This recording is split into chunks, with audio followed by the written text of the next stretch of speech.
문제는 킬러 문항이 아니라 교육 킬러 대통령과 언론. 이명재 에디터. 대입 수능의 이른바 킬러 문항을 놓고 일대 소동이 벌어지고 있다. 소동 이상의 아수라장이라고 해야 할 정도다.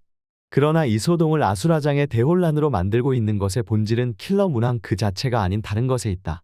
대통령이 평소 다른 대부분의 사안들에서 그렇듯 불쑥 던진 정도의 말을 마치 수능개혁, 교육개혁의 교지처럼 받드는 교육부 장관과 이를 연일 지면에 중계하는 언론의 행태다. 수능을 망치는 것이 킬러 문항이라고 했지만 수능을 망치고 교육을 망치는 것은 다름 아닌 대통령과 정부와 언론이다. 수능을 150일 앞두고 벌어지고 있는 이 전대미문의 어처구니 없는 사태는 수능 킬러 문항 문제가 아니라 대통령과 정부와 언론이라는 수능 킬러 교육 킬러 사태라고 불러야 마땅하다. 이번 사태의 발단이 된 윤석열 대통령의 말은 이명박 정부 때의 규제 완화에 대한 공단의 전봇대 뽑기 발언과 매우 흡사하다. 복잡한 문제를 극히 간단하게 보고 풀겠다고 한 것이다. 그러나 전봇대 뽑기 소동이 보여준 바처럼 복잡한 문제를 복잡하게 보지 못하면 문제는 해결되기는커녕 더욱 복잡해지고 헝클어진다. 그러나 윤 대통령의 1차원적이며 단선적인 사고에서 나온 말을 언론은 마치 교육개혁을 선도하기라도 하는 듯이 그대로 옮기고 키우고 있다. 현행 수능 제도의 문제들은 물론 넘쳐나는 수준이다. 무엇보다 사교육에 의해 훈련된 수능 기계에 유리하다는 것, 그로 인해 서울의 강남 등 부유층에 절대 유리한 결과를 낳고 있다는 것은 풀지 않으면 안 되는 문제다. 역설적으로 그것의 극명한 사례들이 대통령이나 현 정권의 요직에 있는 이들 자신과 같은 이른바 시험 성적을 올리는 데 능력이 뛰어난 이른바 학력 엘리트를 낳고 지배 엘리트로 만들고 있는 것이다. 그러나 바로 그런 이유들로 오랜 세월 수많은 개성과 계약이 뒤섞여 얽히고 설킨 문제의 누적이 바로 지금의 수능이다. 매우 다각적인 접근과 분석, 진단을 필요로 하는 일이다. 그 개선안의 방향과 내용이 어떻게 되고 그 개선 과정을 어떤 식으로 할지는 차치하고 무엇보다 분명한 것은 수년간 이 시험을 준비해온 수험생들이 시험일을 불과 5개월 앞두고 마라톤의 종착점으로 달려가는 시점에서 대통령의 불쑥 한마디로 정할 일은 아니라는 것이다. 이미 지난 1년여간 숱하게 봐오고 있거니와 이번 윤 대통령의 킬러 문항 발언은 혼잣말, 그저 뇌까리는 말에 불과한 것이라고 해야 할 정도다. 상대방의 대답을 들으려는 말이 아니라는 점에서도 그렇고 그 사안에 대해 최소한의 지식이나 숙고에서 나온 말들이 아니라는 점에서도 그렇다. 선택할 자유라는 책 한 권의 지식으로 경제 시스템이나 자유주의에 대해 통달한 듯이 말하는 대담한 용기가 이번에도 발동됐다. 더욱 심각한 것은 그의 지식의 부재나 사고의 빈곤이 아니라 그나마 얇은 지식과 사고가 더욱 얄팍해지고 있다는 것이다. 그렇게 비어가는 지식과 판단력의 공백을 채우는 것은 더욱 커져가는 자신감인데 그 자신감과 확신을 심어주는 것이 그 주변 인사들 그리고 언론이다. 이주호 부총리 겸 교육부 장관에 대해 대통령의 수능 난이도 관련 발언을 잘못 전했다며 대통령실이 경고 처분을 내린 것도 실소를 자아내는 일이지만 이 장관의 언동은 더욱 가관이다. 교육부처의 책임자인 그는 앞뒤 따지지 않고 대통령의 지시를 제대로 이행치 못했다며 고개부터 숙였다.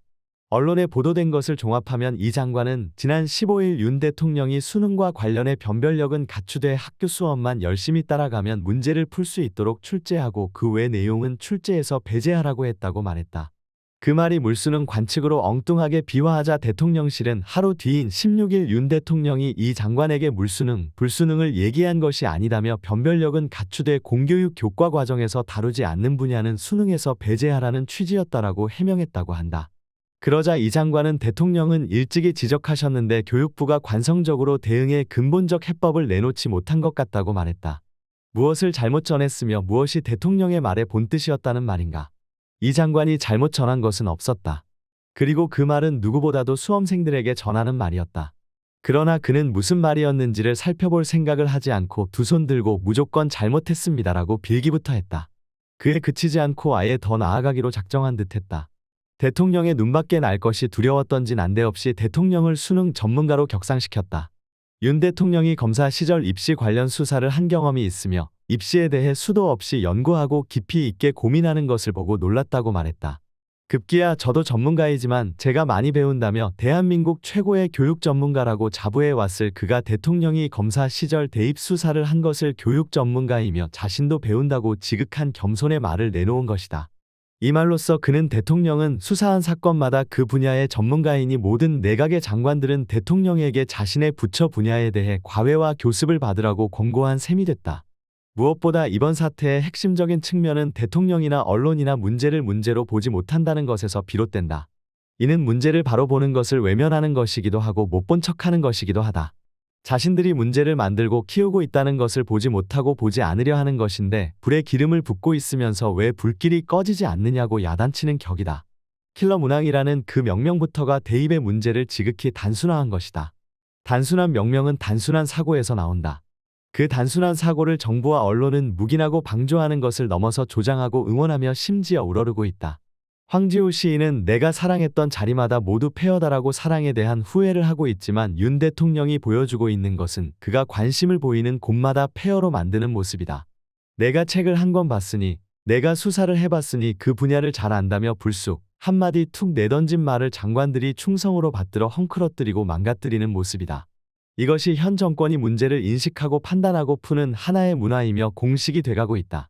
대통령의 방식을 주변 사람들이 따르고 배우고 있다. 국제 밀값 시세가 떨어졌다고 곧바로 라면값을 내리라는 지시를 해 라면업계를 압박한 추경호 부총리의 말도 그런 배경에서 나오는 것이다. 대통령이 나라를 망가뜨리고 있다면 망가진 대통령을 그 주변 인사들이 더욱 망치고 있고 대통령과 그 주변인들을 언론이 더욱 엉망으로 만들고 있다. 삼각공조이며 삼각파행이다. 조선중앙동아를 비롯한 대다수 매체들은 킬러 문항 기사를 연일 쏟아내고 있다. 이들 신문들이야말로 지명과 사업들을 통해 사교육의 한 공범들이라는 점에서 적반하장이며 기억상실이라고 해야 할 정도다. 이는 어제 오늘 보는 일이 아니기에 지적과 비판을 하는 것이 별무소용일 것이다. 다만 그에 대해 제대로 방향을 잡아주는 데 상당한 역할이 주어진 한겨레는 그 같은 모습을 보이고 있는가. 대통령의 발언에 대해 수능 끼어들기라고 비판하고 있지만 이른바 보수 언론이 펼치는 프레임에 제대로 대응하고 있는가. 그 시각과 역량은 사소한 대목에서 나타난다.